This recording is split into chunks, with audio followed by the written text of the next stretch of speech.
is realizing that the Constitution is a piece of paper. It's the people who have to stand up for it, live it, implement it.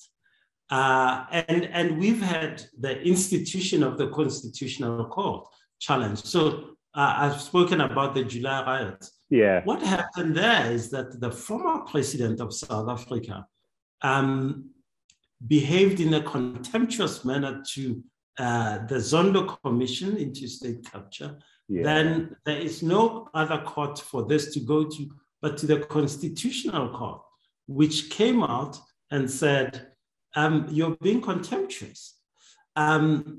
This is an organ formed of our Constitution. Right.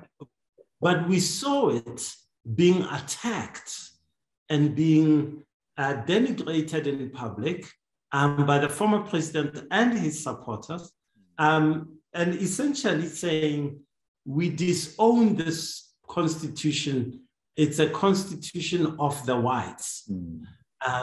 It's a constitution that was not made for us Africans in many ways. And it's, hello, the rights of, why is it that a ordinary citizen has these rights in Amsterdam and I can have them in Popoma, in Bulawayo, or can have them in Shawelo, in Soweto.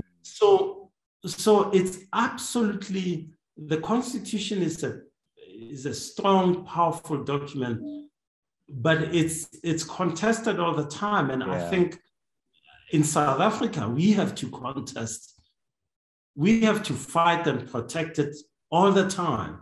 Otherwise, it becomes sullied. And in many ways, part of the sullying of that, and in many ways, perhaps in your country, you've had this this experience where even the choice of who sits on the Constitutional Court gets skewed so that suddenly the judgments, the interpretation of what exactly is in that Constitution is sullied. It's no longer, you say, but that wasn't the intent or the explicit meaning of what the Constitution stood for. So if there's anything I've learned, it's that the Constitution has to be defended.